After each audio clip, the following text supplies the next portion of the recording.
Hi there. I appreciate you coming today. Sorry for being a minute late. I had a little trouble getting Facebook to cooperate today.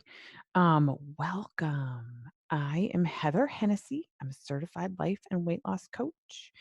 And this is my third February Friday Facebook Live talking about my 40 reasons to love being an over 40 new mom.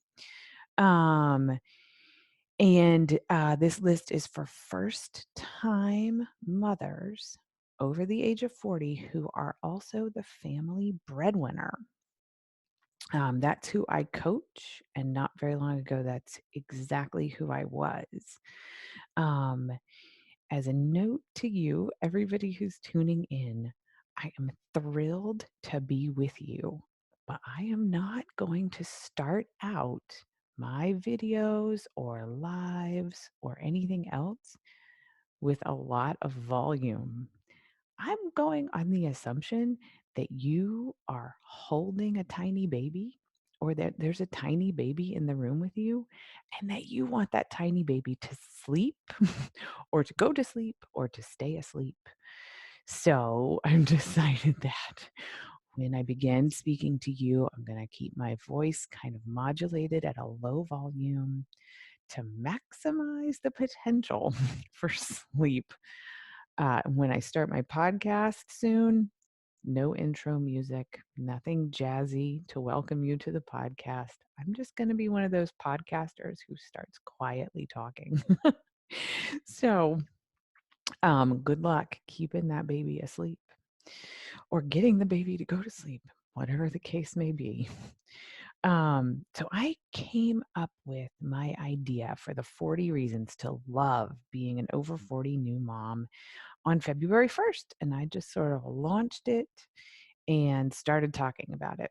It was easy to come up with 40 reasons. Um, and the more work I've done on it this month, the more I love it. And the more I think it's tremendously high value, the more I wish that I had had some of this information when I had a baby at age 41. So um, this list really represents a comprehensive list of things that I wish somebody had told me before I entered motherhood. Um, it's really a list of 40 different thoughts and mindset shifts that I invite you to consider adopting for yourself. Any one of these things could make a huge difference for you and radically improve your experience of new motherhood. Um, if any of these things resonates with you and you take them on and you really look into them and find a way to apply them to yourself, you're doing yourself a huge favor. You're making your own life easier. You're making it easier for you to make the transition into working motherhood as an over 40 new mom. Um, as I approached motherhood and when my baby was very young, I just felt like I was trying to keep my head above water, like all the time.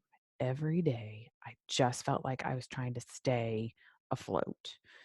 And as I look around, what I see from so many new moms who are posting on social media or writing about their experiences is that same feeling of just trying to stay afloat. Um, I had a desperate desire for help, and I didn't know where to get it. And I also doubted myself for needing help. I've talked about this in the past, right? Like people have been having babies since the beginning of time, right? There's been a mom and a tiny baby, and people have been figuring it out. Um, My mom figured it out. She was a working mom. My grandmother figured it out. She was, she had stuff she did for money that was, home based. She was a working mom. None of the experiences of anybody in my family or anybody that I knew was helpful to me in that it gave me some positive boost to think about myself, to think about what I was doing, and to think about how motherhood was going for me on a day to day basis. None of it. Nothing that I got from popular culture or the internet was actually helpful to me. So that is why I do what I do, and that is why I coach who I coach. If you are finding help elsewhere, that's fantastic. The information that I'm providing is totally additive. But there are some of you, I know there are some of you who are looking around and you're seeing everything is talking to a different mom, talking to somebody who's not my age, talking to somebody who's not working at the capacity that I'm working, talking to somebody whose career is different than mine, talking to somebody who doesn't own a business like I do. So that's who I serve. That's who I'm here for. And that's what this list is about. So, it's probably fascinating. That was my experience. To the outside world, I probably looked fine. And in some ways, I was thriving. In some ways, I was completely fine. But on the inside, I wasn't fine. As I entered motherhood, I was a hot mess in a lot of ways. So if that's you, if you feel like to the outside world, you look amazing, but on the inside, as an over 40 new mom, you're not amazing, here we are. You are in the right place. Um, I did a Facebook Live a few months ago where I talked about the sources of information that are available to new moms. And I might actually refresh that here coming up. I feel like I have more information and can kind of make that even more helpful and comprehensive. Um, and the sources of information are all iffy for one reason or another. They just are, right? Like, I think my list at the bottom was like the unfiltered internet, right? Just sort of people spewing on social media. And the top of the list was like the medical community. So, and everything in between, mentors or people that who might also be over 40, working moms who are the family breadwinner, friends, relatives, you name it, right? There's a lot of sources of information out there. The problem is all of that information is coming into your brain. So it's not unlike if you're driving somewhere and your car's windshield is filthy. Everything that you see out of that windshield is going to look filthy.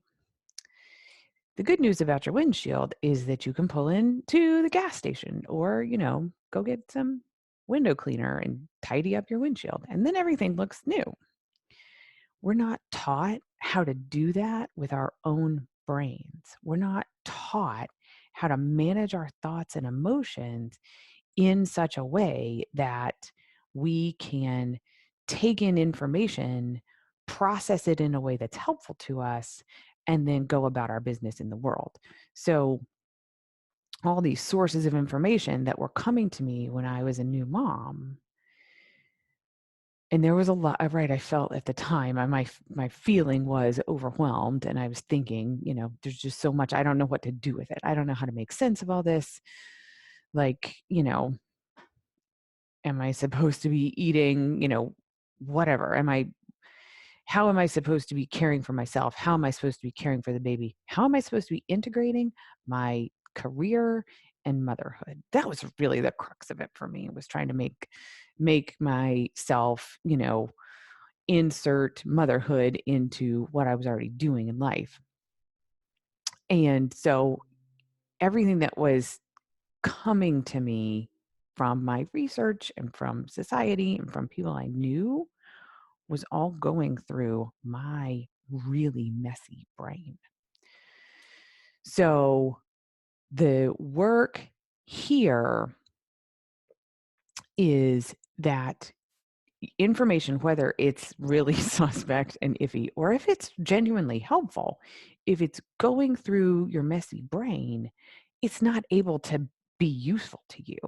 It's just not getting anywhere because it's, like, here's the best thing you could do for yourself right now. And then you hit some barrier in your own head where you're like, well, I can't possibly do that. That may work for other people, but it's not going to work for me. That was a big belief of mine before I found coaching and started to do this work. So my list here during February is intended to provide you with some starting points for making a mindset shift, for having, even some slight belief shifts to clean up your windshield that, for things coming into your brain as you adjust to motherhood, try to give you some bits of clarity and, some new thoughts that you can take on and start to put to work in your life. So, having said that, back to our list of 40 reasons to love being an over 40 new mom. So, we're picking up today with number 21, which is you prove to yourself that you are capable of anything. The key words here are to yourself. If I'm right, and I'm probably right, you are one of the most capable people that you know. That was my case, right? Like, if you had taken a poll of the people who knew me and worked with me and said, "What is my capability level?" They would have ranked me pretty high. I had a coach once, sort of like a career coach, who told me at the time, she said, "You are the stabilizer, here in my, like, universe at the time. You are the stabilizer. Like, everybody else keys off of you to sort of, um you set the tone, right? Like, you're sort of one of the driving forces for the organization." It was funny. She was like, "You should be selling that." So, um, so I've never forgotten that she said that, right? It was so interesting to me that she picked up on that. And that was definitely how other people that I knew saw me: very stable, very capable, very competent, able to do anything. But if you had asked me in my heart of hearts if I had a belief in that capability, I would have said no, right? If you put truth serum in me and really asked me the question, I would have said no. Yet motherhood over the age of 40 while being the family breadwinner takes that capability and just, amplifies it to the nth degree. You really do get the certainty that you are capable of anything. It's a huge boost. It is. It's a, momentum, wind in your back kind of boost that I've never gotten from any other undertaking in my life.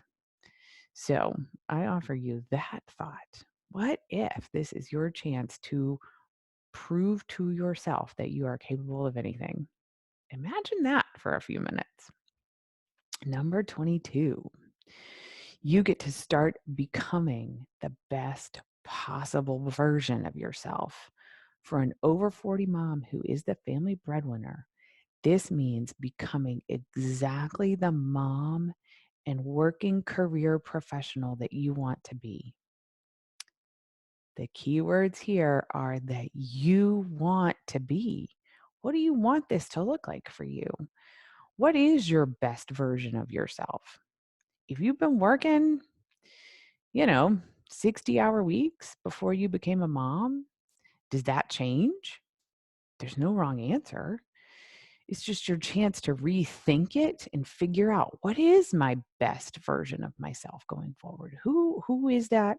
What does it look like? And how do I start to put my life together in such a way that I bring that version of myself into reality? Um, and it's fascinating. In my case, I sort of started out with a picture in my head. And what I have done is, I sort of went from where I started to that picture, and then I just kept going. Once I figured out how to get from here to here, then you can just leapfrog. There's a skill set down here. Once you master this skill set, you get to just keep going. Your version, your self identity goes back to your capability, right? Your self identity of what working motherhood looks like for you gets to become exponentially better than you've imagined it. Whatever you've imagined is you're probably underselling yourself. Radical. I know. I'm dead serious. I really am. You are probably underselling yourself. Even if you started out with the belief that you can be really successful. When I started out down here, I was barely keeping my head above water, remember? I was like, "Oh, I'll be lucky if I make it through tomorrow." That was where I was coming from when I started down here. You may be starting somewhere up here where you're like, "Oh, I'm gonna figure it out." Um, Even if you're there, we can keep going. And, through coaching, you get to sort of uncover, what does this look like? And how would I get there? Your brain is completely, your unmanaged mind cannot even see that this exists in most cases. My unmanaged mind down here could not even see that this exists. That some version of myself who functioned up here, that was like completely, I couldn't even imagine it. It took coaching for me to meet somebody who could imagine me up here and show her to me and help me start to understand how I could climb, up through the various versions of myself. So, the version of yourself that you most want to be, fantasize about that for a little while. And when your brain tells you it's impossible, disagree. Number 23, as an over 40 new mom, you have a story to tell, a story about why you waited to have children, a story about the life you are living, a story about the career that you have built. You come to motherhood in the middle of an ongoing story, and motherhood makes your story even better. So it's not like when I was here at my sort of, barely holding my head above water. I still had a ton going on, right? I was the breadwinner for our family and a career that I had a high, high level of capability in. And that everything that had happened to me up until that point in my life just became the beginning of the story that I've written since becoming a mom. It's not like everything falls away. You just kind of take that as your starting point for building going forward. I, which is fantastic. It's the difference between somebody who enters motherhood after the age of 40 and somebody who becomes a mom very, very early in their adult life. So, you probably know people who had children in their, early 20s, right? How much life story had they written before they became parents? Not a ton. They maybe had college and some other things under their belt, but the person who becomes a mom after age 40 has got 4 decades of life, 4 decades of success, 4 decades of personal stories that she brings into motherhood. I think that's wonderful. I think good for us.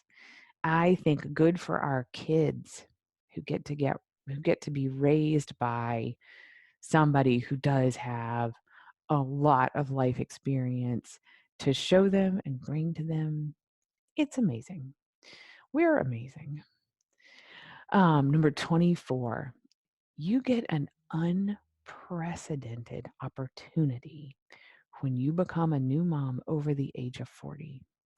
Motherhood is your jumping off point to a complete reinvention. This is my story. I when I became a mom, I was I weighed 100 pounds more than I do now. I had a completely different outlook on my career. I had a completely different outlook on my finances, relationships with my family, you name it. All the sort of big life stuff. I have reinvented everything. As I said last week, nobody told me any of this was even possible. I just kind of made it up as I went along. I was fumbling my way through it. I was doing it as survival, keeping my head above water. Remember, this was me just trying to keep it together and not giving up on myself, right? Like at any point, I recognize looking back now that it just had something in me that because I was now a mom, I couldn't quit on myself the way that I had when I had tried to lose weight in the past. There was like a cattle prod sort of poking me to keep going. I say that I'm very grateful for the me that didn't give up on myself a couple of years ago when I really started doing this work. And had I known that this reinvention was a possibility, I think I could have done it all a lot more gracefully and a lot more quickly. Instead, I was just fumbling through it, but I still got it done. And now I know the roadmap for how to make it work. So, this is what I offer to my clients who are interested. Some people only need, like, they're like, everything's pretty good except for what, weight loss in my case, right? Everything's pretty good except for my weight, or everything's pretty good except I'm yelling at my husband all the time. And I don't, that's not good for our relationship, or yelling at my partner all the time, right? Or everything's pretty good, but I think I'm going to quit my job because I hate it so much and I'm coming apart at the seams every day at work. So, you might have kind of a one major sticking point that you really want to work on. Um, I just happen to have all of them. So there you go. Complete life reinvention. Number 25, you get to let motherhood change you. Closely related to number 24. The baby brings changes, lots of them. It is your job to figure out how to adjust to those changes and to use the changes to your benefit. Closely related, but different. Even if you are not looking for reinvention in your career, motherhood is going to change some of how you want to approach it. It just really probably is.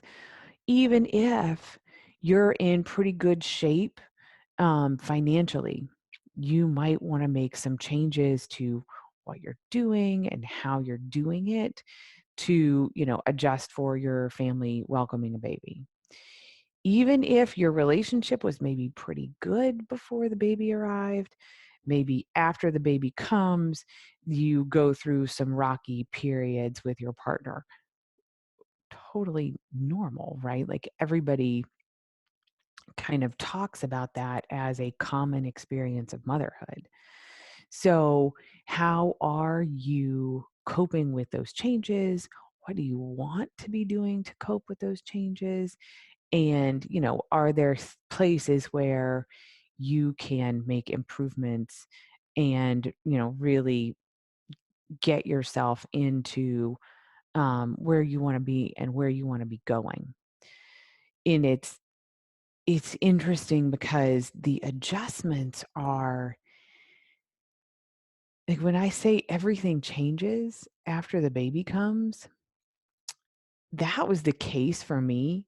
I spoke last week about the people who just kind of slide into motherhood without a whole lot of grief. For those people, I don't think everything changes. I think that they kind of, for whatever reason, they have uh, a very smooth transition and they adjust to the changes very quickly. What I'm talking about vis-a-vis my list are people who find the changes to be jarring, who find the changes to be problems, who find the changes to be, "Oh, I have to solve this. This is not going well. It's not okay." So, that's where I'm really coming from. It's not like, "Oh, well, you know, we had to put the car seat in and we had to, sort of do kind of surface level things." Like, there are some places where the arrival of a baby is like, the equivalent of an earthquake.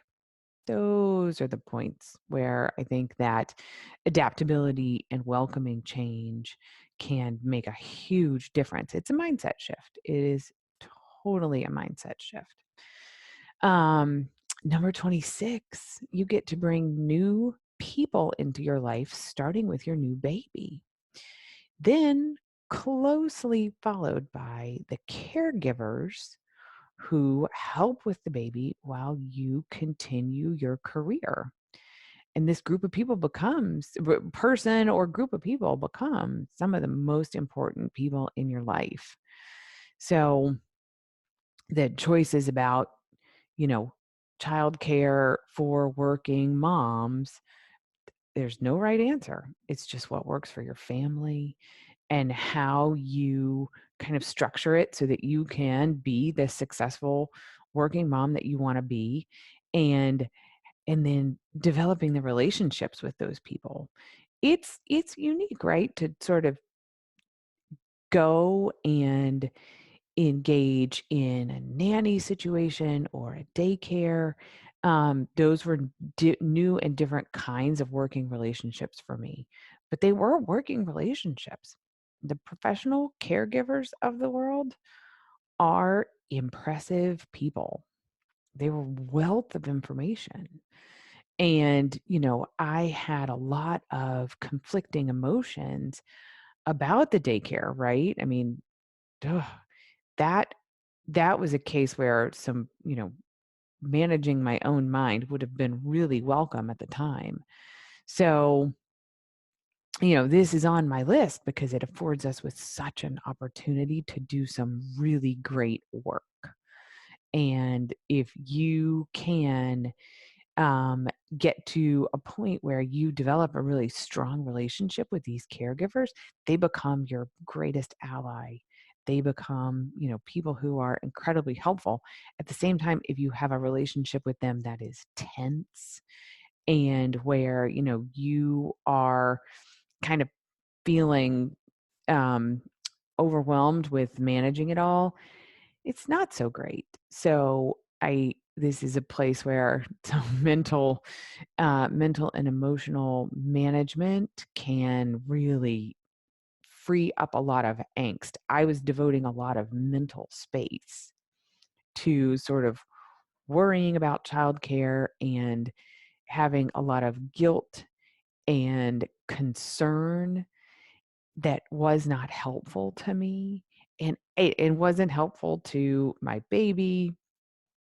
Um, we had made some really solid choices and everything was working fine. I was just caught in a negative thought loop that something, it was like I didn't give myself permission to trust the decisions that I had made about the daycare we had chosen and who we had hired.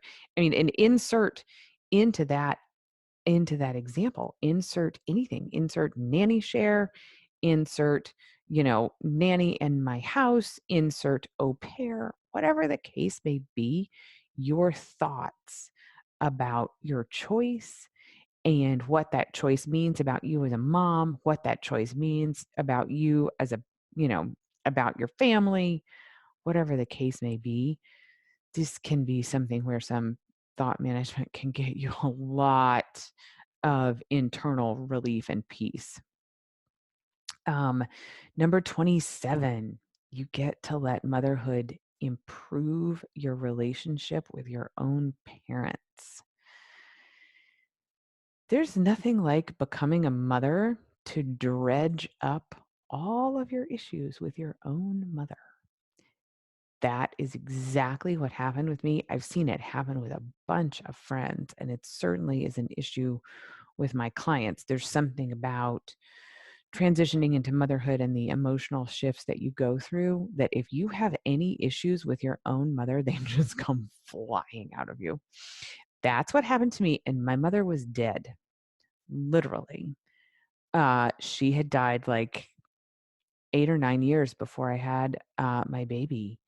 And it didn't matter. My brain was just on overdrive wanting to rehash all of my mother issues, which I had a lot of. And um, and I think so my sort of working theory here is I look forward to digging more into this as I get farther into my practice. But my current working theory is that our brains, we have a tiny baby. We have the task of mothering that tiny baby. Our brains are going back to our past for evidence and advice for what we should be doing. So, we're thinking about our own mothers, thinking about our grandmothers, whoever our caregivers were, and our brains are like offering up whatever our thoughts are about those people, right? Positive or negative. And anything that's negative, your brain is like, telling you, no, don't do this. This was bad. Remember how bad this was? This was, I had a terrible childhood because of this. And your brain just sort of goes into overdrive um, as you make the adjustment to caring for your baby on, what did or didn't happen for you as you were a child.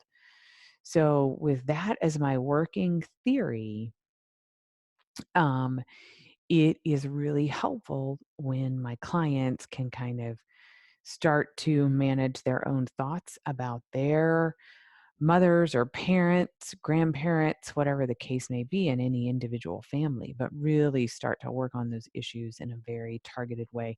Again, can bring a tremendous amount of peace. So, number 28, you get to change your identity. You go from the person you were before you had a baby to being a mom. And we talked about this last week, right? The sort of shift into what does my life need to look like now that I'm a mom? And how do I become a person who is in the word I used last week was integrity, right? Who, I used to do things this way, but now that I'm a mom, I do things this way. And that our brains absolutely hate it when we change this identity and start to do different things. Our brains hate that. But that the my suggestion to you and a thought that I invite you to try out for yourself is that this is totally normal, that an identity shift from not being a mom to being a mom is a normal thing.